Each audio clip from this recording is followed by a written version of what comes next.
Good morning, everyone. Myself, Dr. Rashmi Goyal, visiting faculty, School of Open Learning, University of Delhi. This is class for BCom Semester 3 students of CBCS. The subject is company law. In the company law, I have already done with the unit 1, that was the basic introduction. Then I have started with the unit 2. तो unit 2 का मैं आपको syllabus जो है बता रही हूँ. जिनके पास सिलेबस नहीं है, they can check it out or they can take a screenshot of the same. The unit 2 is having memorandum of association and its alteration that we have done, article of association and its alteration that we have done in the last class, doctrine of constructive notice and indoor management that we have also covered in the last class. Next topic is prospectus, shelf and red herring prospectus, misstatement in prospectus, book building, issue, allotment and forfeiture of share, call on share, issue of sweat capital, employee stock option, issue of bonus shares, transfer and transmission of shares, buyback and demat system. These are the topic which you need to cover in this unit 2. तो आज जो हम topic करेंगे वो हम करेंगे prospectus. Book आपको दोबारा रिपीट कर रही हूँ. The book you need to refer for this subject is corporate laws by Anil Kumar sir. आपके पास ये 3 बुक का ऑप्शन है. आप इनमें से कोई भी बुक यूज कर सकते हो एज पर योर चॉइस, क्योंकि इसमें कई बार किसी बच्चे को कोई लैंग्वेज किसी बुक का मुश्किल लगता है, किसी को आसान लगता है. तो अपने हिसाब से आप इनमें से कोई भी बुक ले सकते हो. एक अनिल कुमार सर की आती है, एक रीना चड्डा एस चड्डा की आती है, एक ये एनडी कपूर भारत भूषण ये वाली आपकी एक बुक आती है. तो आप इन तीनों में से कोई भी बुक अपने लिए यहाँ पर रेफर कर सकते हो. Fine. Now I am coming to the topic prospectus. तो प्रोस्पेक्टस आप लोगों को एक बेसिक आइडिया तो होगा. प्रोस्पेक्टस क्या होता है कि जब भी कोई कंपनी शेयर इशू करती है अपनी, तो उसको अपनी कंपनी का प्रोस्पेक्टस इशू करना होता है, जहां पर उसमें कंपनी के रिगार्डिंग या जो भी वो शेयर इशू कर रही होती है उसके रिगार्डिंग सारी डिटेल्स उस प्रोस्पेक्टस में दी जाती हैं. ठीक है. तो मीनिंग ऑफ प्रोस्पेक्टस.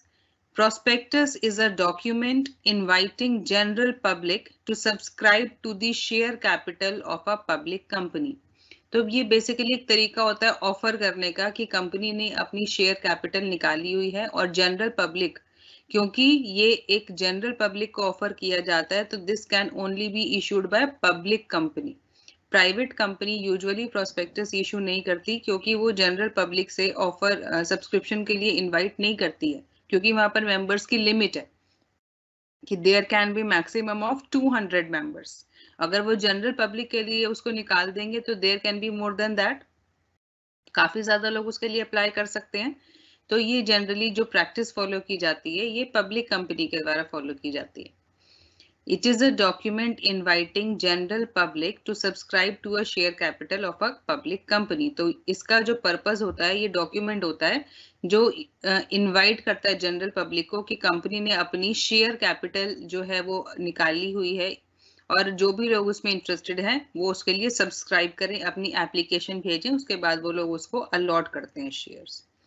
तो according to section 2 subsection 70, prospectus means any document described or issued as prospectus and includes a red herring prospectus referred to in section 32 or shelf prospectus referred to in section 31 or any notice, circular, advertisement or other document inviting offers from public for the subscription or purchase of any securities of a body corporate.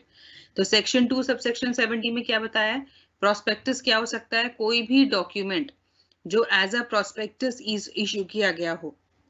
उसके अंदर red herring prospectus भी होता है, shelf prospectus भी होता है. ये दोनों क्या है ये भी हम डिस्कस करेंगे. आपके कोर्स में भी है, ये आपके टॉपिक्स में था. या फिर कोई भी नोटिस या कोई भी सर्कुलर या कोई भी एडवर्टीजमेंट उन्होंने निकाला है जहां पर वो जनरल पब्लिक को ऑफर कर रहे हैं कि उनकी शेयर कैपिटल वो लोग रेज करना चाहते हैं, तो उसके लिए अगर सब्सक्रिप्शन इनवाइट कर रहे हैं पब्लिक से, तो वहां पर उसको हम प्रोस्पेक्टस कहते हैं.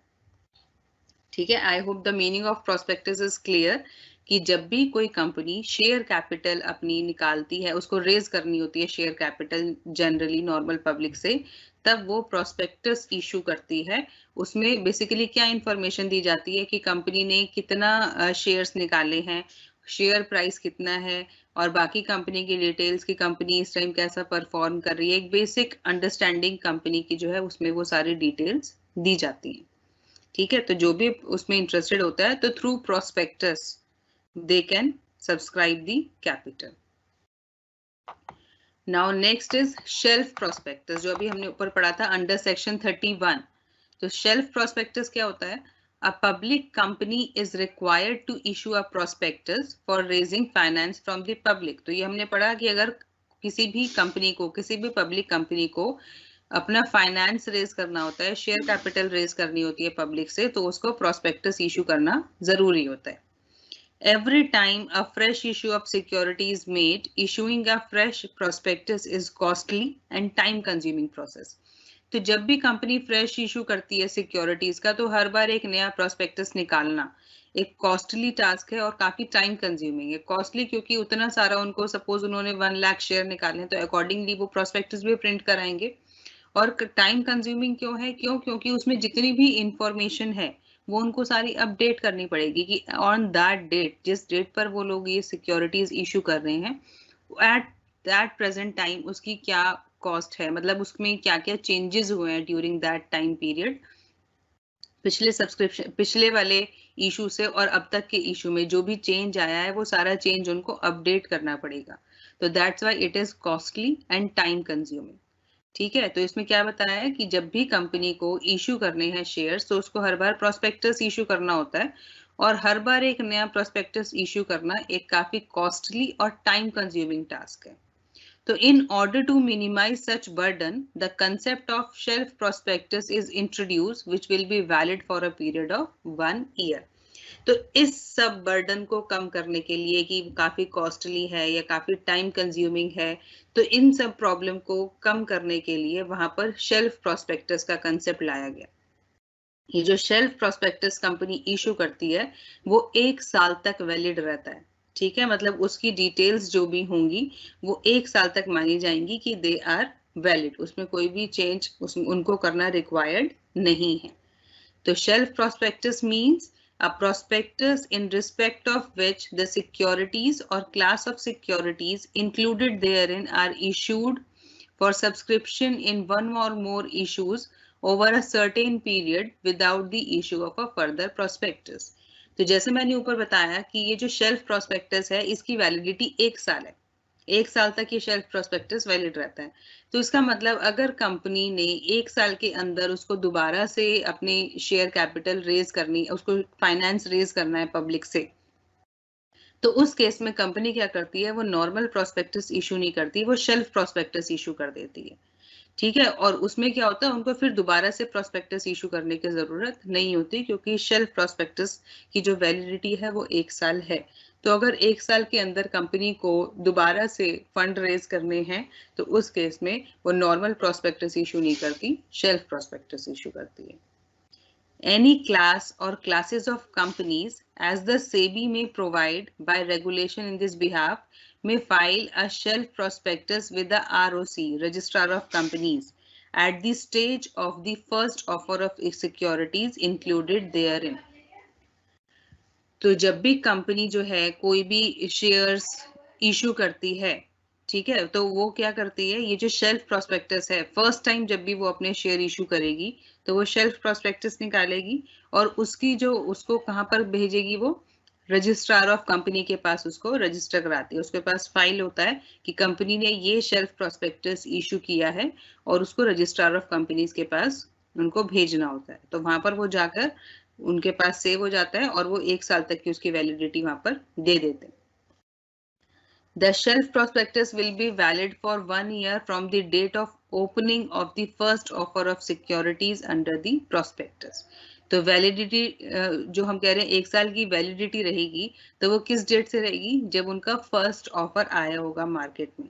तो जिस डेट को वो ऑफर आया उस डेट से लेके अगले 1 साल तक तो वो वाला जो शेल्फ प्रोस्पेक्टस है वो वैलिड रहेगा। तो इस बीच में अगर वो कोई भी नया इशू अगर कंपनी करती है तो उसको दोबारा प्रोस्पेक्टस निकालने की जरूरत नहीं है।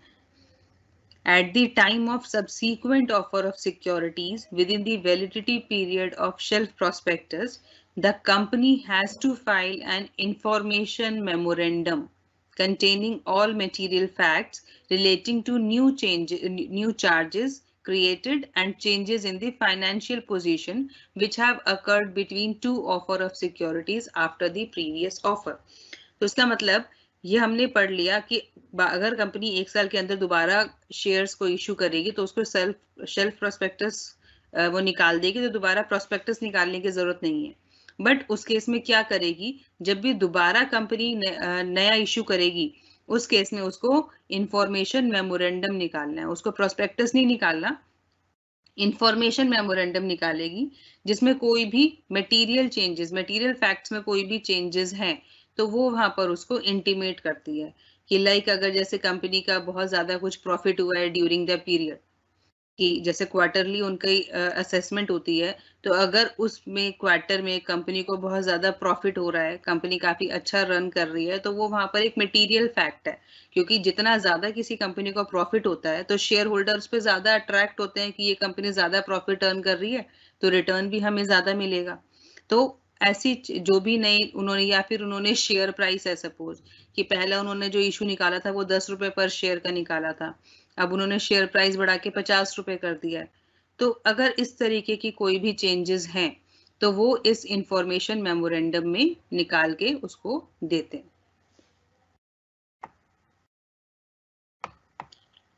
An information memorandum shall be issued to the public along with shelf prospectus. तो shelf prospectus जो था वो तो उनका वही ओरिजिनल रहेगा जो उन्होंने ROC के पास दिया था, उसके साथ साथ वो इंफॉर्मेशन मेमोरेंडम भी इशू करते हैं। क्यों? क्योंकि सारे जो चेंजेस थे वो इस इंफॉर्मेशन मेमोरेंडम में उन्होंने पब्लिश किए हुए हैं। बाकी बेसिक इंफॉर्मेशन तो सारी सेम रहेगी, जो भी की चेंजेस हुए, जो मैंने आपको एग्जांपल दिया कि प्रॉफिट में चेंज हुआ या शेयर प्राइस में चेंज हुआ, अगर ऐसा कोई भी चेंज है तो वो इस इंफॉर्मेशन मेमोरेंडम में पब्लिश करते हैं और उसको शेल्फ प्रोस्पेक्टस के साथ ही इशू करते हैं।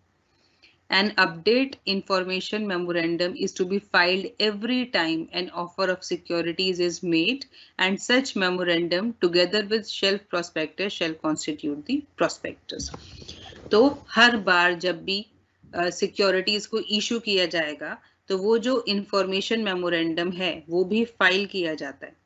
ठीक है, जैसे उन्होंने शेल्फ प्रोस्पेक्टस को फाइल किया था ऐसे ही इंफॉर्मेशन मेमोरेंडम को भी फाइल किया जाता है, और information memorandum plus shelf prospectus ये दोनों मिलके कंपनी का प्रोस्पेक्टस का काम करते हैं। तो this is called shelf prospectus. I think clear है शेल्फ प्रोस्पेक्टस। ब्रीफ में बता रही हूँ कि अगर कंपनी को 1 साल के अंदर मल्टीपल शेयर इशू करने हैं, मल्टीपल टाइम्स, कि एक उन्होंने अप्रैल में कर दिया, फिर एक उनको अगस्त में करना है, फिर वो एक दिसंबर में इशू करना चाहते हैं, तो वो हर बार नया प्रोस्पेक्टस इशू ना करके अप्रैल के अंदर ही जब वो फर्स्ट इशू करेंगे तो शेल्फ प्रोस्पेक्टस इशू करेंगे, और अगली जितनी बार वो शेयर इशू करेंगे तो उस केस में वो प्रोस्पेक्टस इशू नहीं करेंगे दोबारा से, वो इंफॉर्मेशन मेमोरेंडम वहां पर देंगे, उसमें सिर्फ वही इंफॉर्मेशन आएगी जो डिफरेंट है शेल्फ प्रोस्पेक्टस से, कुछ अलग जानकारी वो पब्लिक को देना चाहते हैं तो वो इंफॉर्मेशन मेमोरेंडम में पब्लिश की जाएगी, और शेल्फ प्रोस्पेक्टस और इंफॉर्मेशन मेमोरेंडम दोनों एक साथ इशू किए जाते हैं। This is shelf prospectus. Now next topic is red herring prospectus. This is under section 32. तो रेड हेरिंग प्रोस्पेक्टस क्या है? It means a prospectus which does not include complete particulars of the quantum or price of securities included therein. तो red herring prospectus क्या है? ये वो prospectus होता है जहां पर कंप्लीट इंफॉर्मेशन नहीं दी हुई होती कि कंपनी कितने शेयर इशू करने वाली है, मतलब quantity of shares are not there और the price of the shares are not there. Something is missing, मतलब they have not exact idea, क्योंकि अभी तक क्या था कि ये था कि company suppose 1 lakh share issue कर रही है जिसका बेस प्राइस 10 रुपीज है, या जिसका किस प्राइस पे इशू कर रही है, सपोज वो 100 रुपीज का शेयर इशू कर रही है, तो वहां पर पता है, क्वांटिटी भी पता है कि कितने शेयर इशू हो रहे हैं, किस प्राइस में इशू हो रहे हैं, वो भी पता है। बट रेड हेरिंग प्रोस्पेक्टस कब इशू किया जाएगा?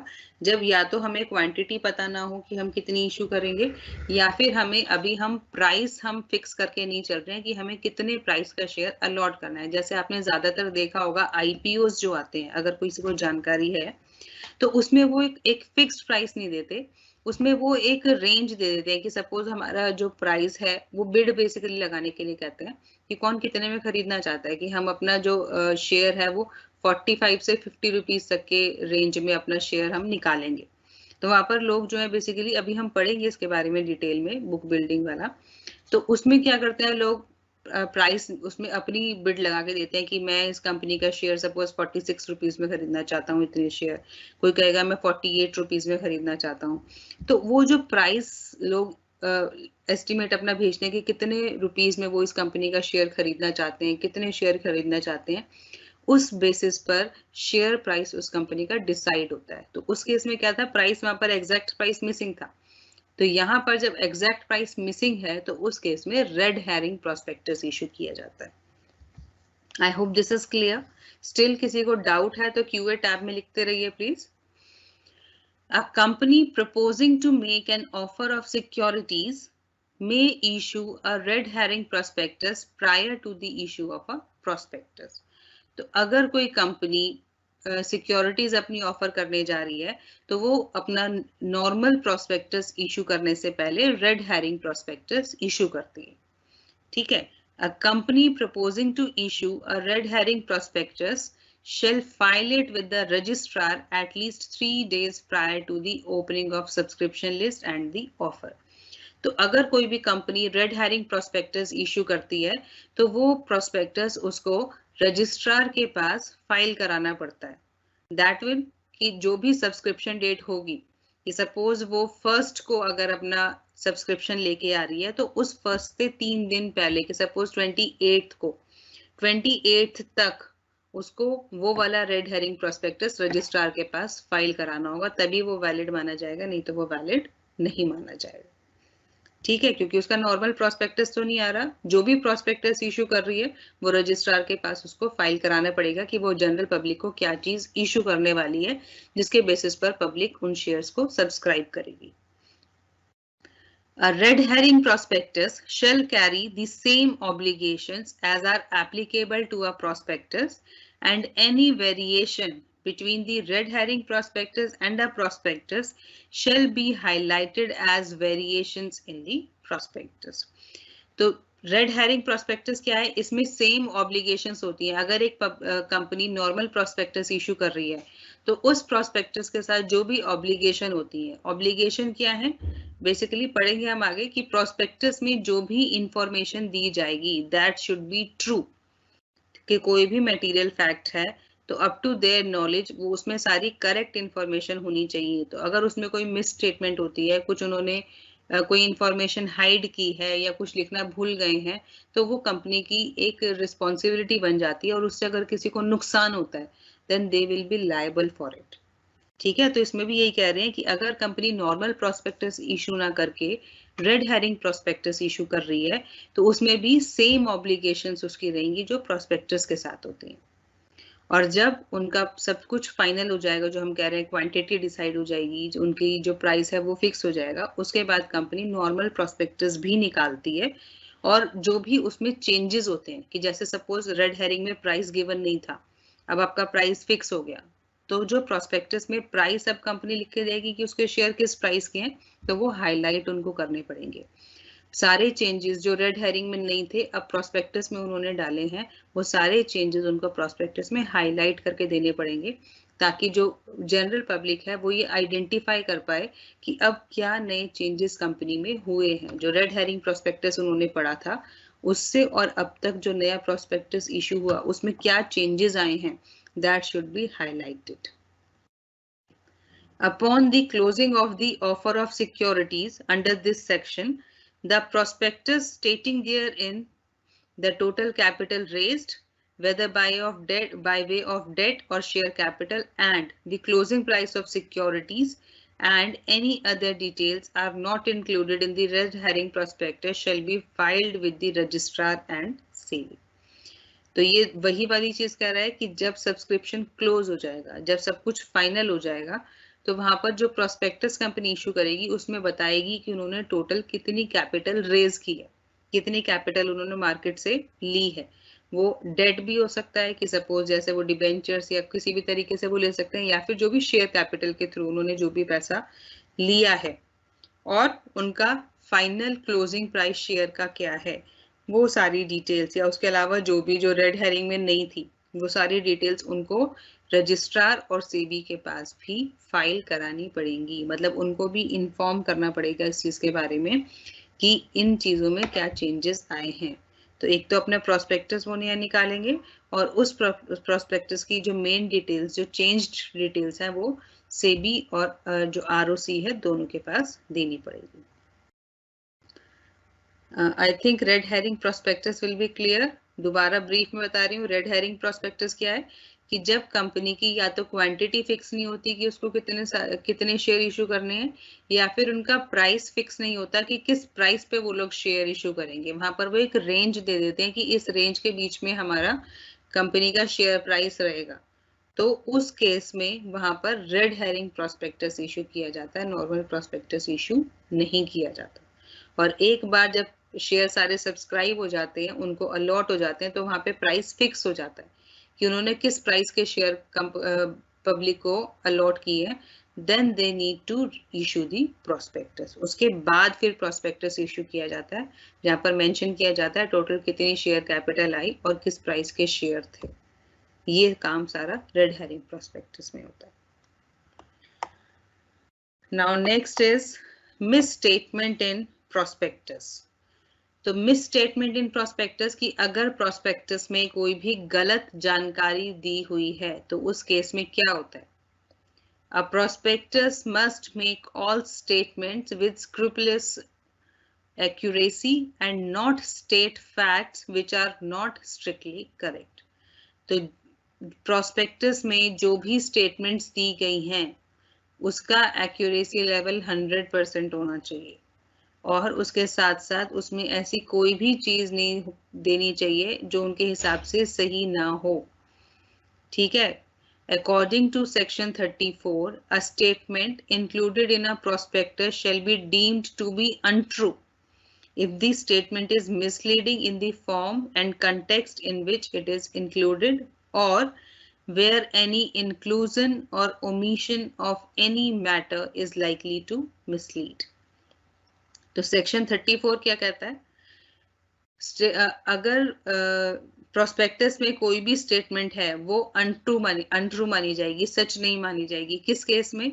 अगर कोई भी स्टेटमेंट वहां पर मिसलीडिंग है, मतलब मिसगाइड कर रही है वहां पर, या फिर उन्होंने प्रोस्पेक्टस में कोई ऐसी चीज इंक्लूड कर दी या फिर कुछ ऐसी चीज लिखना भूल गए जिससे जो पब्लिक है वो मिसगाइड हो गई, मिसलीड हो गई। तो उस केस में उसकी प्रोस्पेक्टस को अनट्रू माना जाएगा कि इसमें सही जानकारी नहीं दी हुई है। A statement can also become false because it produces a wrong impression of actual facts. However, an untrue statement will not include in its definition a mere expression of opinion or expectation.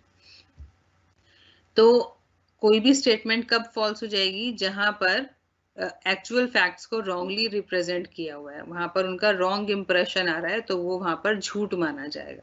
मतलब वो अपनी तरफ से झूठ नहीं लिख रहे हैं, बट उन्होंने जो एक्चुअल फैक्ट्स लिखे वो ठीक से नहीं लिखे, उनका गलत इंप्रेशन निकल के आ रहा है, तो उस केस में भी वो फॉल्स माना जाएगा। ठीक है। मिस स्टेटमेंट इन प्रोस्पेक्टस का क्या मतलब है कि अगर प्रोस्पेक्टस में कोई भी जानकारी ऐसी दी हुई है जो मिसलीड कर रही है, मतलब एक्चुअली ऐसा नहीं देना चाहते, बट उसका मीनिंग जो निकल के आ रहा है उससे जो भी पब्लिक है वो मिसलीड हो रही है, या उन्होंने कुछ ऐसी चीज प्रोस्पेक्टस में इंक्लूड करी है, या फिर वो कुछ ऐसा लिखना भूल गए हैं, छोड़ दिया है लिखना, तो उससे क्या होता है, कई लोग मिसलीड हो जाते हैं और उसके बेसिस पर वो शेयर खरीद लेते हैं। तो उसको हम कहते हैं मिस स्टेटमेंट इन प्रोस्पेक्टस। तो अगर किसी प्रोस्पेक्टस में मिस स्टेटमेंट है तो उसका क्या इफेक्ट आएगा? उससे क्या होगा? if the prospectus contains a misleading or false statement or omit to disclose a material fact which amount to misrepresentation, the aggrieved shareholder has the remedies. तो अगर किसी प्रोस्पेक्टस में कुछ गलत स्टेटमेंट दी हुई है या वो कुछ मटेरियल फैक्ट्स है, कुछ इंपॉर्टेंट इंफॉर्मेशन थी जो वो वहां लिखना भूल गए या कोई स्टेटमेंट उनको पब्लिक को मिसगाइड कर रही है, तो वहां पर जो भी शेयर होल्डर हैं जिन्होंने उस स्टेटमेंट के बेसिस पर शेयर खरीद लिए हैं, तो उनके पास कुछ रेमेडीज अवेलेबल है। क्या रेमेडीज है वो? against the director and other person responsible for the issue of prospectus and against the company. तो उनके पास रेमेडीज हैं। उस केस में डायरेक्टर या जो भी पर्सन जो प्रोस्पेक्टस के लिए रिस्पॉन्सिबल है उनकी लाइबिलिटी अराइज होती है और कंपनी की लाइबिलिटी अराइज होती है। क्यों? क्योंकि वहां पर वो शेयर होल्डर कह देगा मैंने तो इस बेसिस पर ये शेयर खरीदे थे और ये चीज गलत है। तो उस केस में जो अभी कानून है उनके लिए कानून बने हुए हैं जो उनकी मदद करते हैं इस केस में। तो वहां पर डायरेक्टर और जो अदर लोग हैं जिन्होंने प्रोस्पेक्टस को देख रहे थे इशू के लिए, तो उनकी वहां पर रिस्पॉन्सिबिलिटी बनती है और कंपनी की रिस्पॉन्सिबिलिटी बनती है। तो the liability of directors, promoters etcetera in case of misleading prospectus, जो हम कह रहे हैं, तो अब उनकी ऑब्लिगेशन वहां पर हो जाती है, रिस्पॉन्सिबिलिटी। तो वो क्या लाइबिलिटी होती है? दो लाइबिलिटी होती है यहाँ पर, एक होता है क्रिमिनल लाइबिलिटी और एक होता है सिविल लाइबिलिटी। ठीक है, क्रिमिनल लाइबिलिटी में कि उनके ऊपर फाइन चार्ज किया जाएगा, उनको सजा हो सकती है, ये क्रिमिनल लाइबिलिटी होती है। और सिविल लाइबिलिटी में कि जो भी उनको रेमेडीज दी जाएंगी वो हमारी सिविल लाइबिलिटी है। तो पहले हम पढ़ेंगे criminal liability. It involves a fine और term of imprisonment on the guilty party. तो क्रिमिनल लाइबिलिटी में उन पे फाइन हो सकता है और उनको जेल हो सकती है। तो इसमें क्या दिया है? Section 34 states that where a prospectus contains an untrue statement, every person authorizing its issue shall be punishable for fraud under Section 447 unless he proves either the statement was immaterial or that he believed on reasonable grounds that it was true. तो section 34 क्या कहता है कि अगर किसी prospectus में untrue statement आती है, अनट्रू मतलब अगर गलत स्टेटमेंट आती है जो सही नहीं है, तो उस केस में जो भी पर्सन उस प्रोस्पेक्टस को ऑथोराइज कर रहा है, क्योंकि वहां पर कोई भी चीज इशू की जा रही है तो वहां पे उनके डायरेक्टर्स के साइन होंगे, प्रमोटर के साइन होंगे, तो जो भी पर्सन उसमें इशू कर रहा है प्रोस्पेक्टस को, तो वो पनिशेबल होगा, उसको ही माना जाएगा कि उसने फ्रॉड कर रहा है और उसकी वहां पे गलती ठहराई जाएगी 447 के अंडर। पर अगर वो ये प्रूव कर देता है कि वो जो स्टेटमेंट थी जिसके बेसिस पर उस शेयर होल्डर ने शेयर खरीदे हैं उसकी कोई इतना रेलिवेंस था ही नहीं, कि वो हो या ना हो उससे उसके शेयर खरीदने पर कोई फर्क नहीं पड़ता, या फिर वो ये प्रूव कर दें कि उन्होंने जिस बेसिस पर स्टेटमेंट लिखी थी उस बेसिस पर वो स्टेटमेंट बिल्कुल सही है, तो उनकी वहां पर जो लाइबिलिटी है वो नहीं बनेगी। बट उनको प्रूव करना पड़ेगा या तो ये कि ये स्टेटमेंट इररेलेवेंट है, इससे कोई फर्क नहीं पड़ता, आप शेयर खरीदो ना खरीदो, इससे आपके डिसीजन पे कोई भी फर्क नहीं पड़ता, या फिर वो ये प्रूव कर दें कि हमने अपने पार्ट से जितनी हमारे पास इंफॉर्मेशन थी हमने अपने पार्ट से बिल्कुल सही इंफॉर्मेशन लिखी है, उस केस में वो गिल्टी नहीं होंगे। As per section 447, any person who is found to be guilty of fraud shall be punishable with an imprisonment for a term ranging from 6 months to 10 years and shall also be liable to fine which shall not be less than the amount involved in fraud but which may extend to 3 times the amount involved in fraud. अगर वो person ये prove नहीं कर पाते हैं तो उनकी liability बन जाएगी, वो गिल्टी माने जाएंगे। तो जो भी पर्सन गिल्टी माना जाएगा तो एक तो उसको जेल हो सकती है, ठीक है, कितनी जेल हो सकती है? 6 महीने से 10 साल तक की उसको जेल हो सकती है और उसके ऊपर फाइन भी चार्ज किया जा सकता है। कितना फाइन होगा? मिनिमम जितना अमाउंट ऑफ फ्रॉड होगा, कि सपोज उसने कितने के शेयर खरीदे हैं उतना वो मिनिमम अमाउंट ऑफ फ्रॉड है, या तो उतना फाइन होगा जो ज्यादा से ज्यादा उसका 3 टाइम्स हो सकता है। कि सपोज किसी ने 50,000 के शेयर खरीदे हैं तो मिनिमम वो 50,000 उसकी लाइबिलिटी होगी, या फिर उसका 3 टाइम्स 1.5 लाख तक का उसके ऊपर फाइन चार्ज किया जा सकता है। Where the fraud in question involves public interest, the term of imprisonment shall not be less than 3 years. अगर वो फ्रॉड जो है वो जनरल पब्लिक को इफेक्ट कर रहा है, उसमें पूरी जनरल पब्लिक इन्वॉल्व है, यहाँ तो या तो अभी हम बात कर रहे हैं किसी एक पर्सन की कि उसने एक पर्टिकुलर इंफॉर्मेशन के बेसिस पर या किसी जानकारी के ऊपर उसने शेयर खरीद लिया तो उसका नुकसान हो गया, वो एक अलग बात है। बट अगर एक स्टेटमेंट से पूरी जनरल पब्लिक को चीट किया जा रहा है, उनके साथ फ्रॉड किया जा रहा है, तो उस केस में उन्हें कम से कम 3 साल की जेल होगी। अभी हमने पढ़ा था 6 महीने से 10 साल, बट अगर वो फ्रॉड एक पूरी जनरल पब्लिक के अगेंस्ट किया गया है तो उस केस में उन्हें कम से कम 3 साल की जेल होगी। Fine. Criminal liability I hope सबको समझ में आ गई। लाइबिलिटी कब अराइज हो रही है? अगर प्रोस्पेक्टस में कुछ स्टेटमेंट के बेसिस पर कोई आदमी शेयर खरीद लेता है और उसका नुकसान हो जाता है, तो that will be the fraud against the person. तो उस केस में वो उनके अगेंस्ट केस फाइल कर सकता है जहां पर उनकी लाइबिलिटी अराइज होती है, criminal liability, civil liability. Criminal liability में अगर ये प्रूव हो जाता है कि हाँ ये जानकारी गलत दी हुई है, तो जो भी लोग प्रोस्पेक्टस इशू के टाइम पर इन्वॉल्व हैं उनके अगेंस्ट क्या लाइबिलिटी होगी? एक तो उन्हें जेल हो सकती है 6 महीने से 10 साल तक की, दूसरा उनके ऊपर फाइन चार्ज किया जा सकता है जितने भी अमाउंट का फ्रॉड है जिसे बढ़ाकर उसका 3 टाइम्स किया जा सकता है। This is criminal liability. Now next is civil liability. It involves a remedy to aggrieved party, example paying damages by way of compensation. तो सिविल लाइबिलिटी में क्या है? ऊपर तो उनको या तो फाइन चार्ज किया जा रहा था या फिर उनको जेल हो रही थी, बट अगर सिविल लाइबिलिटी बात करें तो इस केस में they can pay damages by way of compensation. तो वो किसी पार्टी को कंपेंसेट कर सकते हैं कि आपका जो भी नुकसान हुआ उसके लिए वो लोग कंपेंसेशन पे कर देंगे।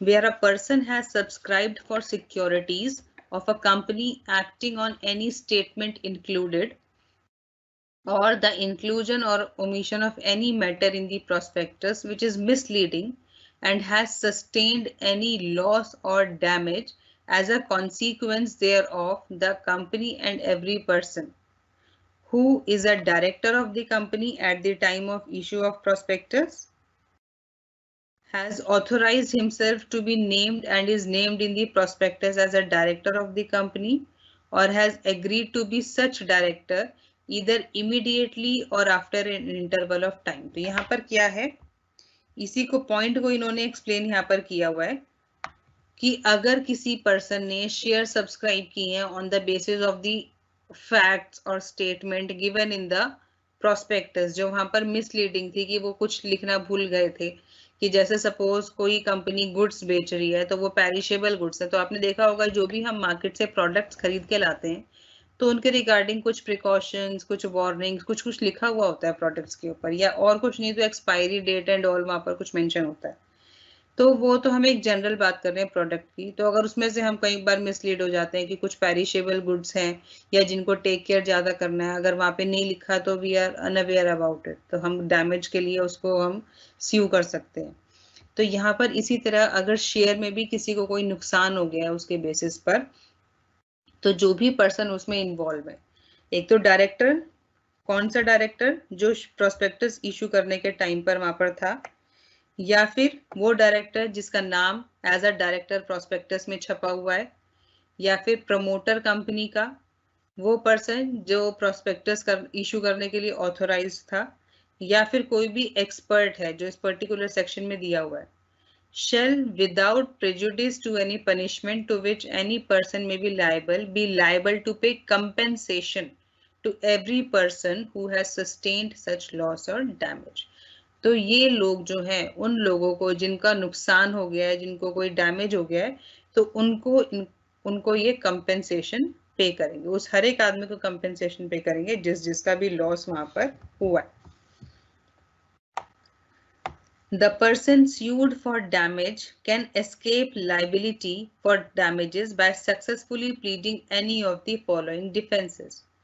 तो इस केस में जिसको भी, जैसे यहाँ पर हमने ऊपर बोला कि जो भी डायरेक्टर था, प्रमोटर था या फिर ऑथोराइज्ड पर्सन, इनमें से कोई भी जिसके ऊपर ये लाइबिलिटी आ गई है वो अपनी लाइबिलिटी से बच सकता है, बट उसको उसके लिए क्या करना है, नीचे दिए हुए कोई भी चीज उसको ये पहले प्रूव करनी पड़ेगी।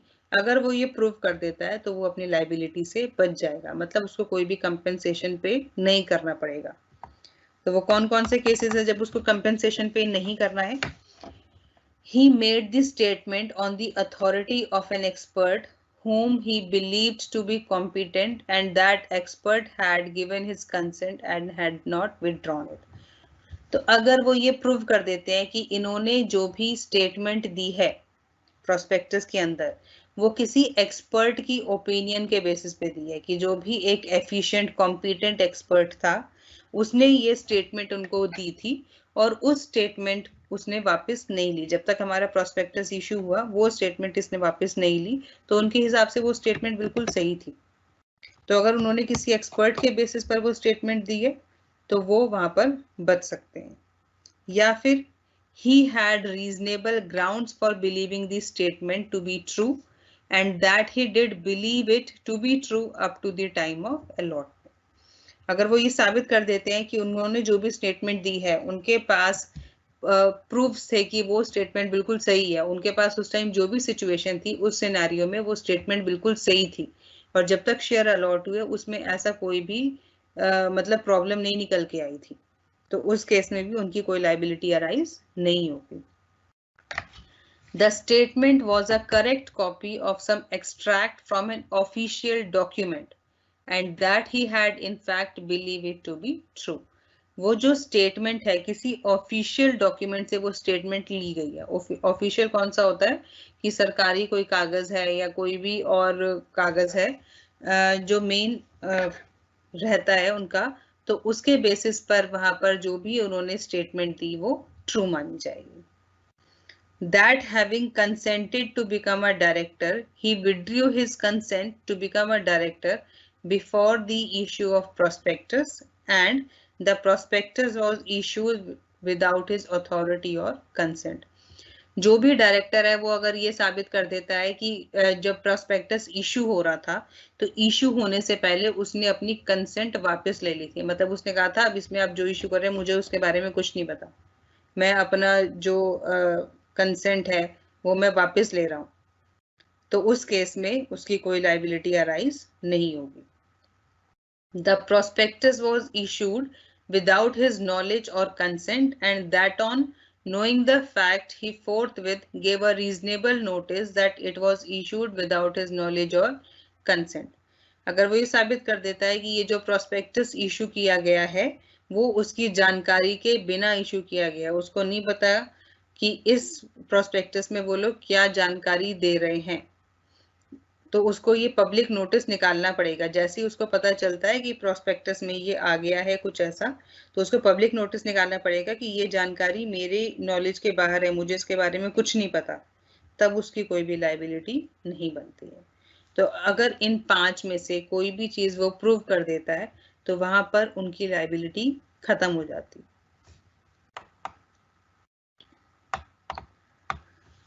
A person, an expert or a person who has given his consent to his name being mentioned in the prospectus in the capacity of an auditor, legal advisor, etc., is liable to the extent of any untrue statement, if any, purporting to have been made by him as an expert. तो अगर कोई भी expert है या कोई भी person है जिसका नाम मेंशन है प्रोस्पेक्टस में एज एन ऑडिटर या लीगल एडवाइजर या जो भी, तो उसकी लाइबिलिटी वहां पर बन जाएगी उस एक्सटेंट तक जहां तक उसने अपनी वो स्टेटमेंट दी हुई है, कि अगर उसने बोला ये वाली स्टेटमेंट है तो उस पर्टिकुलर स्टेटमेंट के लिए वो पर्सन लाइबल होगा प्रोस्पेक्टस में। I hope this civil and criminal liability will be clear to all. अगर कोई भी डाउट आ रहा है, कुछ समझ नहीं आ रहा है, तो आप प्लीज क्यूए टैब में अपनी क्वेरीज लिखते जाइए।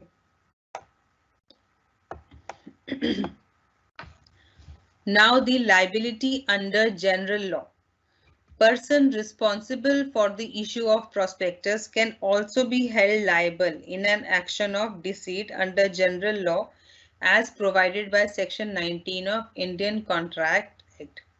तो अगर prospectus में कोई भी ऐसी चीज दी हुई है कि मतलब लोग उससे लाइक धोखा हो रहा है या कुछ हो रहा है, तो उस केस में उसकी वहां पर लाइबिलिटी अराइज हो जाती है, उस पर्सन को रिस्पॉन्सिबल माना जाएगा.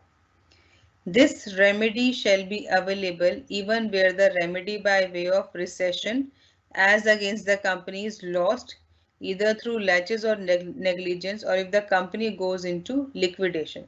But the plaintiff will have to prove the following.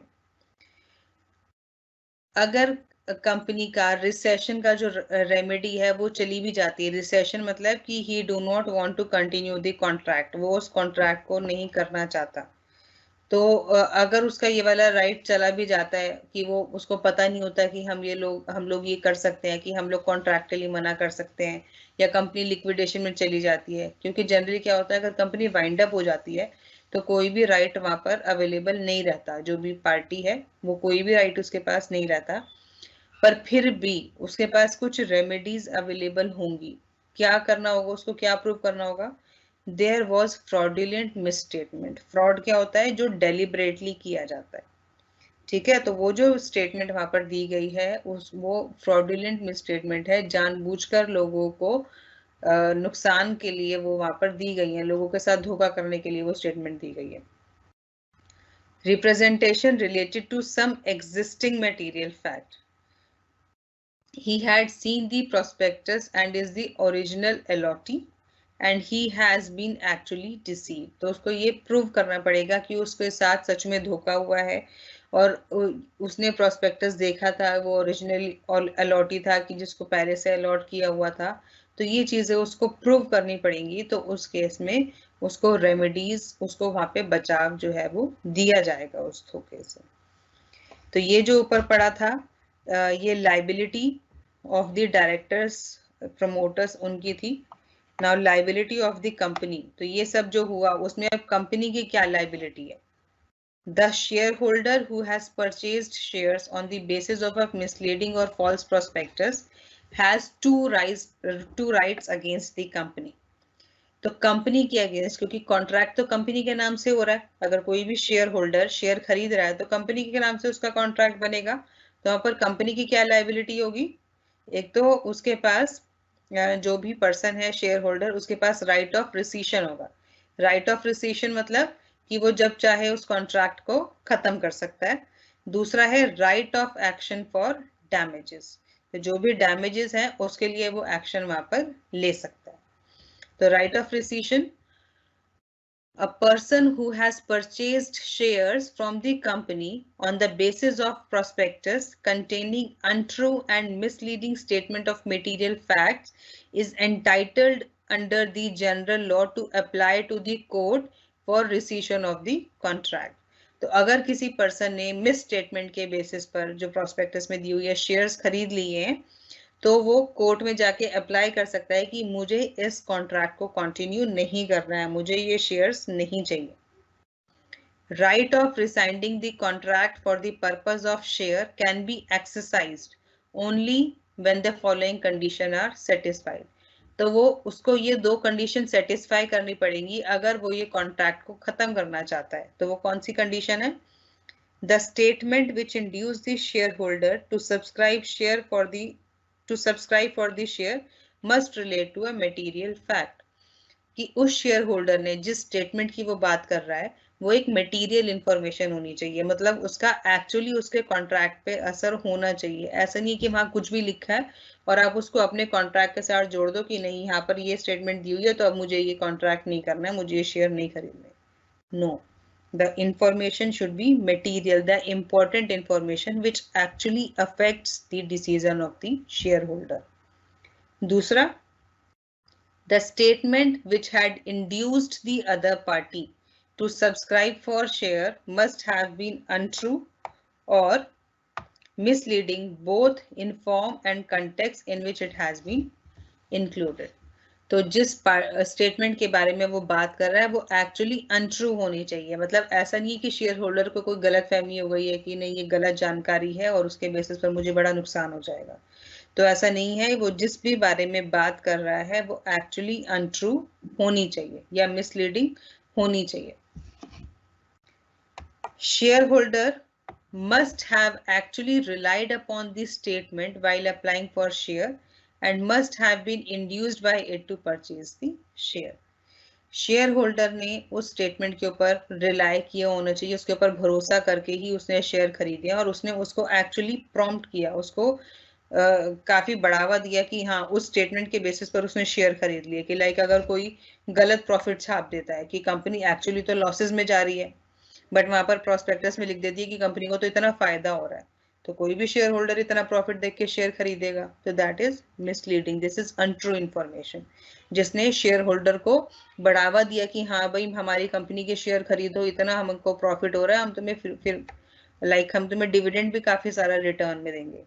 तो उस केस में उसने क्या किया, उसके ऊपर भरोसा किया स्टेटमेंट के ऊपर और उस भरोसा करके उसने वो वहां के शेयर खरीद लिए, तो उस केस में वो चाहे तो कॉन्ट्रैक्ट खत्म कर सकता है।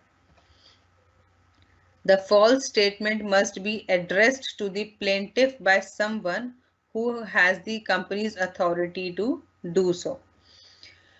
So the proceedings for rescission must have been started by shareholders within reasonable time before the company goes into liquidation. So this is important. तो अगर किसी पर्सन को, किसी शेयर होल्डर को अपना ये राइट यूज करना है कि वो कॉन्ट्रैक्ट खत्म करना चाहता है, रिसीशन का राइट यूज करना है, तो उसको विद इन रीजनेबल टाइम वो अपना जो राइट है वो यूज करना पड़ेगा कंपनी के लिक्विडेशन में जाने से पहले, क्योंकि अगर कंपनी लिक्विडेशन में चली गई फिर उसका ये वाला राइट खत्म हो जाएगा। तो this is some sort of voidable, कि वो चाहे तो उसको यूज कर सकता है, नहीं तो उसके पास वो शेयर रह जाएंगे। The right of rescinding the contract will be lost if, तो ये हमने पढ़ा कि अपना कब वो अपने राइट को इस्तेमाल कर सकता है, ठीक है, बट इन केसेस में उसका जो राइट ऑफ रिसीशन है वो खत्म हो जाएगा। तो कौन से केसेस हैं? The shareholder fails to take any action within reasonable time after he comes to know of the untrue statement. पता चलने के अंदर कि उस वहां पर प्रोस्पेक्टस में मिस स्टेटमेंट थी या उसके साथ कोई धोखा हुआ है, तो अगर उसने रीजनेबल टाइम के अंदर कोई एक्शन नहीं लिया तो फिर उसका वो जो राइट है कि उसको वो LOT expressly or impliedly ratifies or adopts the contract even after he comes to know of the untrue statement. अगर जो भी शेयर होल्डर है वो उस कॉन्ट्रैक्ट को अडॉप्ट कर लेता है, मतलब वो शेयर को एक्सेप्ट कर लेता है, वो शेयर रिटर्न नहीं करना चाहता, भले ही स्टेटमेंट अनट्रू थी, तब भी उसका जो राइट ऑफ रिसाइंड है वो वहां पर खत्म हो जाएगा। The shareholder will not be entitled to exercise his right of rescission after the company goes into liquidation. अगर एक बार कंपनी लिक्विडेशन में चली जाती है तो उसके बाद उसका राइट ऑफ रिसीशन अवेलेबल नहीं होता। इसलिए हमने ये ऊपर भी पढ़ा था कि कंपनी के लिक्विडेशन में जाने से पहले उसको अपना राइट ऑफ रिसीशन जो है वो यूज करना पड़ेगा, नहीं तो उसके पास वो राइट यूज करने के लिए नहीं बचेगा, वो खत्म हो जाएगा। Right of action for damages.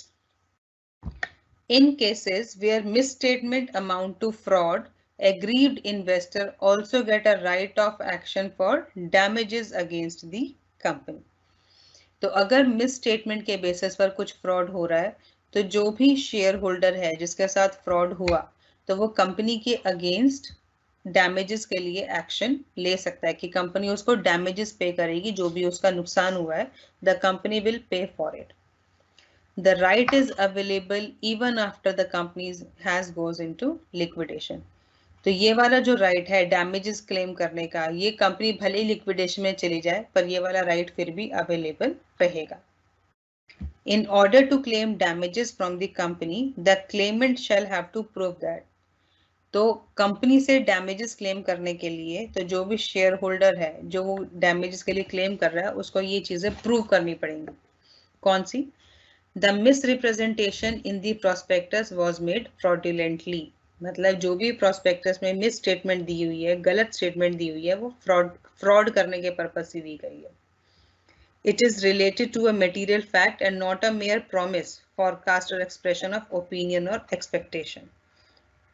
कि वो एक इम्पॉर्टेंट चीज से रिलेटेड उन्होंने स्टेटमेंट दी है, और मतलब सिर्फ एक ऐसा नहीं कि उन्होंने आगे का सोच के ऐसे कह दिया या सिर्फ उनका एक ओपिनियन था, तो ऐसा वो वहां पर नहीं था। वो एक फ्रॉड का मतलब डेलिबरेट होता है।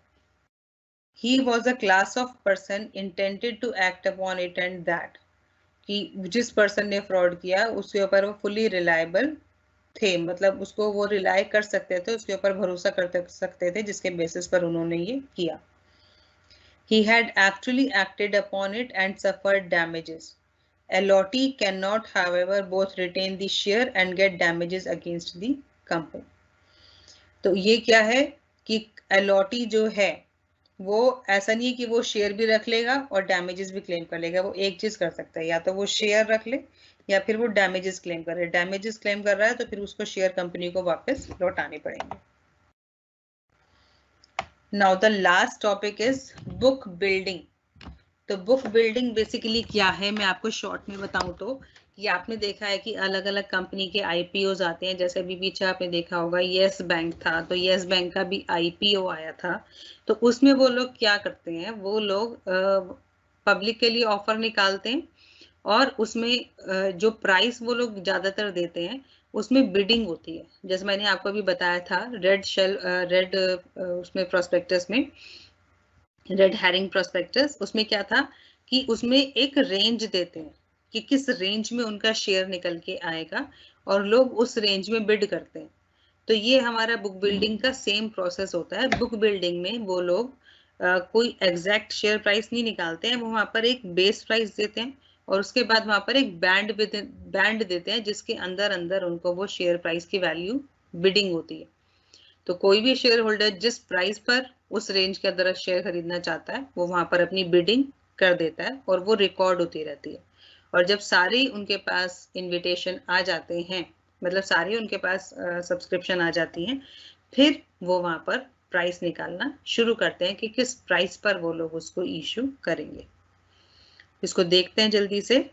Book building is essentially a process used by companies raising capital through public offering. तो book building क्या है? प्रोसेस है पब्लिक से पैसा रेज करने के लिए। तो वो किस तरीके से कर सकते हैं, एक तो आईपीओ के थ्रू, इनिशियल पब्लिक ऑफर्स और फॉलो ऑन पब्लिक ऑफर्स। ठीक है, तो उससे क्या होता है, वो उनको प्राइस और डिमांड को आइडेंटिफाई करने में हेल्प करता है कि कितनी डिमांड है उनके शेयर्स की और किस प्राइस पर उनके शेयर डिमांड किए जा रहे हैं। The issuer set a base price and band within which the investor is allowed to bid for share. तो वो issuer जो है वो बेस प्राइस लगा देता है कि मेरा शेयर कम से कम सपोज 45 रुपए का है और एक बैंड बनाता है कि 45 से 55 के बीच में मेरा शेयर जो है वो अवेलेबल हो जाएगा। तो जो भी इन्वेस्टर है वो किस प्राइस पर उसका शेयर खरीदना चाहता है वो अपनी बिड वहां पर लगा देता है। It is a mechanism where, during the period for which the book for the offer is open, the bids are collected from investors at various prices which are within the price band specified by the issuer. तो उसके लिए क्या है, वो ये एक time period दिया जाता है कि सपोज 1 महीने का टाइम है या 15 दिन का टाइम है जब ये ऑफर उनका ओपन रहता है और उसमें जो भी इन्वेस्टर है अपनी बिडिंग वहां पर करते हैं कि किस प्राइस पर वो कितने शेयर खरीदना चाहते हैं। The process is directed towards both the institutional as well as the retail investors. तो ये सब लोगों के लिए ओपन होता है। इंस्टीट्यूशंस कोई भी इन्वेस्ट करना चाहते हैं या जो नॉर्मल पब्लिक, जनरल पब्लिक होती है जिनको हम रिटेल इन्वेस्टर्स कहते हैं, उन दोनों के लिए ये ऑफर जो है ये अवेलेबल होता है। The issue price is determined after the bid closure based on the demand generated in the process. तो ये जो इशू प्राइस है कि वो किस प्राइस पर, क्योंकि एक प्राइस है ना, अभी तो उन्होंने दे दिया 45 से 55, बट बाद में उनको एक प्राइस फिक्स करना पड़ता है कि किस प्राइस पर उनका शेयर हुआ बंद, मतलब उसको किस प्राइस पर वो लोगों को दे रहे हैं, किस रेट पर। वो ऐसा नहीं है कि जिसने जो बिड लगाई उसको उसी रेट पर दे दिया, ऐसा नहीं होता। जो भी बिड उन्होंने रिसीव की, तो जब सारी बिड रिसीव हो जाती हैं उसके बाद फिर उसका प्राइस डिटरमाइन करते हैं कि अब उनके शेयर का प्राइस कितना बनेगा, तो वो कितनी डिमांड आई उसके बेसिस पर वो लोग वहां पर निकालते हैं। The book building route helps the company to realize the true value for its equity. It also gives the company an insight into its credibility factor among the investor. तो इसे ये हेल्प क्या करता है कि अपनी ट्रू वैल्यू ऑफ शेयर उनको पता चलती है. तो होता क्या है बेसिकली कि सपोज कंपनी 10,000 शेयर इशू करना चाहती है, तो 5,000 शेयर उसके लोग 54 रुपीज पर खरीदने को तैयार है, 3,000 शेयर उसके लोग 53 रुपीज पर खरीदने को तैयार है, और फिर 2,000 शेयर उसके लोग 52 रुपीज पर खरीदने को तैयार है. तो वो कितने रुपए पर इशू करेगा? 52 रुपीज पर इशू करेगा. क्यों? क्योंकि 54 पर अगर इशू करता है तो सिर्फ उसके 5,000 शेयर जाएंगे और उसको बेचने कितने? 10,000. तो टोटल 10,000 वो क्यूमुलेट वहां पे उल्टा क्यूमुलेट करना शुरू करते हैं कि कहाँ पर उनके 10,000 आके खत्म हो रहे हैं, और उस रेट पर जहां पर उनके 10,000 का क्यूमुलेशन खत्म हो जाता है उस रेट पर इशू कर देते हैं. क्योंकि 54 वाला तो 52 में खरीद लेगा, बट 52 वाला 54 में नहीं खरीदेगा. This is the book building process. The process of book building can be summarised as follows. तो ये इसको समराइज यहाँ पे किया जा रहा है. The issuer company who is planning to raise capital through IPOs or FPOs nominates lead merchant bankers as book runners. तो वहां पर जो भी issuer company जो अपने शेयर इशू कर रही है वो लीड मर्चेंट बैंकर्स को वहां पर लगाती है जो उनके बुक रन करते हैं. Lead merchant banker is like the under writers, जिनको ये अपॉइंट किया जाता है कि भाई आप हमारे शेयर जो है वो इशू करो. तो उसमें इनका बेसिकली क्या होता है, ये लोग अगर मार्केट में इनके शेयर इशू नहीं होते हैं तो ये लोग शेयर खरीद लेते हैं. The issuer company files a copy of red herring prospectus with SEBI. क्योंकि यहाँ पर इनका प्राइस फिक्स नहीं था तो इसलिए ये वाली issuer company red herring prospectus को इशू करती है. Red herring prospectus is issued at least 3 days before the opening of the offer. तो ये हमने ऊपर पढ़ा था कि 3 दिन पहले उनको ये जो रजिस्ट्रार है उनके पास ये रेड हेरिंग प्रोस्पेक्टस को सबमिट करना होता है. The issuer company specifies the number of securities to be issued and the price band for bids. तो उसमें वो स्पेसिफाई करती है कितने शेयर इशू करना चाहती है और उसका प्राइस बैंड क्या है, किस रेंज में उसके शेयर अवेलेबल होंगे. The issuer company also appoints syndicate members with whom orders are to be placed by the investors. तो वहां पर कुछ members अपॉइंट किए जाते हैं बैंक के जहां पर सारी बिडिंग आती है कि जो भी बिडिंग जाएगी वो इन सिंडिकेट मेंबर्स के पास जाएंगी. इलेक्ट्रॉनिक मोड होता है उनके पास और सारी बिडिंग वहां जाकर स्टोर होती रहती है. The book normally remains open for a period of 5 days. Generally 5 दिन के लिए इनका ये जो ऑफर है ये बुक जो है ये खुली रहती है. Bids have to be entered within the specified price band. उसी प्राइस बैंड के बीच में बिड जो है वो आनी चाहिए. किसी अगर 45 से 55 बोला है तो उसी रेंज में आनी चाहिए. अगर उससे कम या ज्यादा की बिड आएगी तो वो उसमें एक्सेप्टेबल नहीं होगी. Bids can be revised by bidder before the book closes. जो भी बिडर है, जो इन्वेस्टर है, वो अपनी बिड्स को रिवाइज भी कर सकते हैं टाइम टू टाइम कि उन्होंने पहले सपोज वो 52 में उन्होंने बोला था, फिर वो 53 कर देंगे कि 52 में तो हमें मिलेगा ही नहीं. अगर वो चाहते हैं फिर वो 53 करना तो वो 53 कर सकते हैं, या रेट कम करना चाहते हैं तो कम कर सकते हैं. They can change it. On the close of book building period, the book runner evaluate the bids on the basis of demand at various price level. तो बुक ये बिडिंग बंद होने के बाद फिर उसको इवेल्युएट किया जाता है कि किस प्राइस पर कितने शेयर डिमांड किए गए हैं. The book runner and the issuer company decide the final price at which security shall be issued. तो उन बिडिंग के बेसिस पर जो इश्यूअर कंपनी है और जो बुक रनर्स हैं, जो हमारे मर्चेंट बैंकर्स थे, वो डिसाइड करते हैं कि फाइनली किस प्राइस पर सिक्योरिटी को इशू किया जाएगा. Generally the number of shares is fixed. Number of share कितने इशू करने हैं वो फिक्स होते हैं.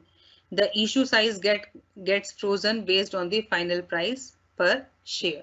तो उस रेट पर उनका जो इशू है वो वहां पर फिक्स कर दिया जाता है कि इस रेट पर ये सारे शेयर्स इशू किए जाएंगे. Allocation of security is made to the successful bidders. The rest get refund orders. तो उस रेंज में जितने लोगों ने उस प्राइस पर जितने लोग एग्री कर रहे थे लेने के लिए उन सबको वो सिक्योरिटीज इशू कर दी जाती हैं और बाकी लोगों को उनका पैसा रिफंड कर दिया जाता है. Book building system is suitable only for issuer companies which are fundamentally strong and well known to the investor. तो ये किसके लिए फायदेमंद है? जो जिसको इन्वेस्टर्स काफी अच्छे से जानते हो, जिसका काफी नाम हो मार्केट में, उनके लिए ये बुक बिल्डिंग वाला सिस्टम जो है वो अच्छा रहता है. The system works efficiently in mature market condition where investors are aware of various parameters affecting the market price of the security. So this is all about the prospectus or all important topic I have taken. तो अब आपके जो भी doubt हैं वो आप मुझसे पूछ सकते हैं. कंपनी लॉ में कोई भी न्यूमेरिकल क्वेश्चन नहीं है. आपका टेक्निकल पेपर है, इसमें कोई भी न्यूमेरिकल क्वेश्चन नहीं आएगा. मैंने कुछ न्यूमेरिकल यहाँ पे इवन डिस्कस भी नहीं किया बिकॉज इसमें कोई न्यूमेरिकल है ही नहीं. बेनिफिट्स ऑफ शेल्फ प्रोस्पेक्टस ये होता है क्योंकि अगर एक कंपनी को पता है कि उसको अभी 1 साल के अंदर उसको 2-3 बार अपना इशू निकालना है, तो उसमें उसको एक तो पैसा बच जाएगा क्योंकि जो प्रिंटिंग कॉस्ट आएगी या फिर जो भी एडिट करेंगे उसको प्रोस्पेक्टस को बैठ के उनको फीस पे करनी पड़ेगी. जितना भी टाइम लगेगा कि जो टाइम कंज्यूम हो रहा है वो सारा टाइम बच जाएगा. तो बेसिकली यही फायदे होते हैं शेल्फ प्रोस्पेक्टस के कि एक तो उनका पैसा बच जाता है और उनकी जो है वो टाइम भी बच जाता है. शेल्फ प्रोस्पेक्टस की वैलिडिटी इंक्रीज नहीं हो सकती, वो 1 ही साल रहती है. 1 साल के बाद अगर दोबारा से ऐसा है तो उनको एक नया प्रोस्पेक्टस निकालना पड़ेगा जो अगले 1 साल के लिए वैलिड रहेगा. रेड हेरिंग प्रोस्पेक्टस, अगर कंपनी का अभी जैसे मैंने अभी आपका बुक बिल्डिंग डिस्कस किया, तो रेड हेरिंग प्रोस्पेक्टस अगर कंपनी ने अपना प्राइस फिक्स नहीं किया है कि वो अभी सोच रही है कि हम कितने प्राइस में इशू करें, तब वो रेड हेरिंग प्रोस्पेक्टस निकालती है. उसको ये तो पता है कि उसको 1 लाख शेयर मार्केट में निकालने, पर प्राइस अभी वो डिसाइड नहीं कर पा रही है. वो जानना चाहती है कि लोग उसका शेयर किस प्राइस पर खरीद सकते हैं. तो वो सिर्फ एक रेंज देती है कि आप मेरा शेयर सपोज 90 से 100 रुपए के बीच में अवेलेबल रहेगा, आप जिस रेट पर खरीदना चाहते हैं वहां बिड लगा दो. तो क्योंकि वहां एग्जैक्ट प्राइस नहीं है तो उस केस में रेड हेरिंग प्रोस्पेक्टस जाएगा. प्रोस्पेक्टस में हमेशा फिक्स प्राइस हम देते हैं. रेड हेरिंग में हम एक वहां पर रेंज दे देते हैं और जब हमारा प्राइस फिक्स हो जाता है तब उसके बाद हम प्रोस्पेक्टस निकालते हैं. ठीक है. रेड हेरिंग जहां पर या तो क्वांटिटी हमारी फिक्स ना हो या हमारा प्राइस फिक्स ना हो, उस केस में रेड हेरिंग प्रोस्पेक्टस को इशू किया जाता है.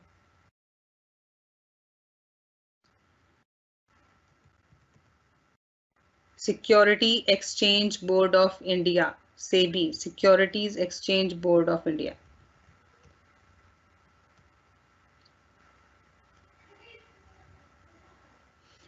अगर कंपनी के पास अपनी अभी ये कंप्लीट इंफॉर्मेशन नहीं है, रेड हेरिंग ही बता रही हूँ दोबारा, कंपनी के पास अभी ये पूरी इंफॉर्मेशन नहीं है कि वो कितने नंबर ऑफ शेयर इशू करेगी. और जनरली क्या होता है, शेयर तो उसको कंपनी को पता है कि वो कितने इश्यूज को करने हैं, पर वो प्राइस सोच रही होती है कि किस प्राइस पर हम पब्लिक को ऑफर करें, ज्यादा से ज्यादा लोग हमारे खरीदें. तो उस केस में वो प्राइस उसका फिक्स नहीं होता. और जब भी कोई चीज मिसिंग होगी तो उस केस में वहां पर वो लोग रेड हेरिंग प्रोस्पेक्टस से निकालते हैं. तो जो हमने बुक बिल्डिंग पढ़ा, आजकल जितने भी आईपीओज आते हैं, आईपीओज में सारा हमेशा रेड हेरिंग प्रोस्पेक्टस होता है. क्यों? क्योंकि वो हमेशा प्राइस बैंड देते हैं कि इतने से इतने रुपए में हमारा शेयर अवेलेबल रहेगा. तो हर एक आदमी अपनी बिड लगाता है कि मुझे आपकी कंपनी का शेयर इतने रुपए में चाहिए. कि एक कहता है मुझे सपोज 5 से 10 का प्राइस बैंड है, किसी को 6 रुपए में चाहिए, किसी को 7 में चाहिए, किसी को 8 में चाहिए. तो लोग अपने अपने हिसाब से बिड लगा रहे हैं. तो ये रेड हेरिंग प्रोस्पेक्टस में होता है. प्रोस्पेक्टस में क्या होगा? प्रोस्पेक्टस में होगा कि हमने 1 लाख शेयर 10 रुपए के हिसाब से निकाले. Everything is fixed, quantity is fixed, price is fixed. तो this is they will go for prospectus. But अगर हमारा कुछ भी मिसिंग है तब हम रेड हेरिंग प्रोस्पेक्टस पे जाते हैं. क्रिमिनल लाइबिलिटी, क्योंकि ये क्राइम है. अगर कोई भी कंपनी किसी शेयर होल्डर के साथ कुछ मिसलीडिंग इंफॉर्मेशन दे रही है तो दैट इज क्राइम. उसको मिसगाइड कर रही है, तो वहां पर क्रिमिनल लाइबिलिटी उसकी बन जाती है. और क्रिमिनल लाइबिलिटी के केस में उनको जेल भी हो सकती है, उनको फाइन भी पे करना पड़ सकता है. वो केस टू केस डिपेंड करता है. जो भी वहां पर कोर्ट है, जब वो कोर्ट में जाएगा तो उनको वो सजा सुनाएगी कि उनको फाइन देना है, उनको जेल भेजा जाएगा, या दोनों चीज होगी. फाइन भी लगेगा और जेल भी जाना पड़ेगा. और कितने टाइम के लिए जेल जाना पड़ेगा, क्योंकि 6 महीने से 10 साल तक का उनके पास टेन्योर है. कि उनके डिपेंड करता है कि उन्होंने कितना बड़ा फ्रॉड किया, कितना बड़ा क्राइम किया, उसके बेसिस पर. तो वो क्रिमिनल लाइबिलिटी होती है. प्रोस्पेक्टस क्या है? प्रोस्पेक्टस होता है कि जब भी कंपनी शेयर इशू करती है तो वो पब्लिक को इनवाइट करती है ना कि हमने अपनी कंपनी के शेयर निकाले मार्केट में, आप उनको खरीदो. तो वो ये प्रोस्पेक्टस होता है, इनका ऑफर होता है कि हमारी कंपनी के शेयर निकले हुए हैं और उसको आप आके खरीदो. केस स्टडी आपको नहीं आएगी, किसी भी चैप्टर में केस स्टडी नहीं आएगी. सिविल लाइबिलिटी होती है कि उनको रेमेडीज मिलती हैं, उनको डैमेजेस के लिए उनको कंपेंसेशन मिलता है बेसिकली, कि आपका जो नुकसान हुआ उसके लिए उनको कंपेंसेशन दिया जाता है, वो सिविल लाइबिलिटी होती है। क्रिमिनल लाइबिलिटी में जेल होती है और उनको फाइन चार्ज किया जाता है।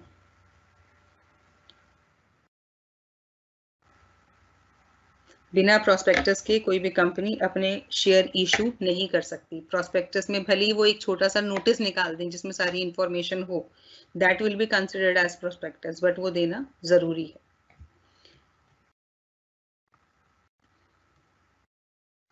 रेमेडीज मतलब उनको क्या बचाव के, कैसे बचाव किया जा रहा है उनका। रिसेशन मीन्स कि वो कॉन्ट्रैक्ट को वहां पर खत्म करना चाहते हैं, वो उसको वहीं पर छोड़ना चाहते हैं, वो उस कॉन्ट्रैक्ट के साथ आगे नहीं बढ़ना चाहते। बिड होता है कि आप, जैसे आपने नहीं देखा कि लाइक कहीं पे कोई बिल्डिंग बेच रहे होते हैं तो वहां पर बिडिंग होती है, कोई कहता है मुझे 5 लाख में खरीदना है, कोई कहता है मुझे 10 लाख में खरीदना है। दिस इज बिडिंग, कि अपनी प्राइस वैल्यू देना कि उसके हिसाब से उसकी वैल्यू कितनी है, वो बिड होती है। तो इसी तरह शेयर में है कि अगर उनको एक रेंज मिल जाती है तो वो अपने हिसाब से मानते हैं कि मेरे हिसाब से ये शेयर इतने रुपए का मैं खरीद सकता हूँ। This is called bid. Video कब अपलोड होगी? I do not have any idea, you should ask to SOL faculties. Red herring prospectus से नॉर्मल प्रोस्पेक्टस जाना is not a book building, उसको हम बुक बिल्डिंग नहीं कहते हैं। ये तो एक प्रोसेस है, बट बुक बिल्डिंग क्या है? बुक बिल्डिंग का मतलब है कि वहां पर वो मेंटेन करते हैं कि जितनी भी बिडिंग आती है वो सारी उनकी बुक्स में रिकॉर्ड हो जाती है। इलेक्ट्रॉनिक बुक होती है, उसमें सारी रिकॉर्ड होती है कि आपकी शेयर को इस वैल्यू पे डिमांड किया गया था और फाइनली इतने प्राइस में आपने इशू किया। रेड हेरिंग तो मतलब है क्योंकि आप इनवाइट कर रहे हो ना, इनविटेशन, तो आप रेड हेरिंग प्रोस्पेक्टस इशू करोगे, और जब फाइनली आपका प्राइस फिक्स हो जाएगा तब आप प्रोस्पेक्टस इशू करके रजिस्ट्रार को वो सबमिट कर देते हो। कंपनी को इंफॉर्मेशन मेमोरेंडम शेल्फ प्रोस्पेक्टस के बेसिस पर चाहिए, क्योंकि उसमें कंपनी हर बार प्रोस्पेक्टस इशू नहीं कर रही है। तो उस केस में जितनी बार इशू निकालेगी उस केस में इंफॉर्मेशन मेमोरेंडम निकालती है कि अगर कुछ भी चेंज आए हैं, जब तक कुछ इंपॉर्टेंट चीजें चेंज हुई हैं कि वो प्राइस में चेंज कर दिया, शेयर प्राइस में चेंज कर दिया, प्रॉफिट कंपनी के बदल गए, बढ़िया अच्छा रिजल्ट आ गया, तो वो सारी चीज इंफॉर्मेशन मेमोरेंडम में अटैच करके शेल्फ प्रोस्पेक्टस के साथ वो इशू कर देती है। आई होप आज अभी तक के आपके सारे डाउट क्लियर हो गए। ठीक है, तो अब we will having next class on 24, तो उसमें हम शेयर के बारे में पढ़ेंगे जो हमारा नेक्स्ट टॉपिक है यूनिट 2 में। This is all for the day. Thank you, good bye.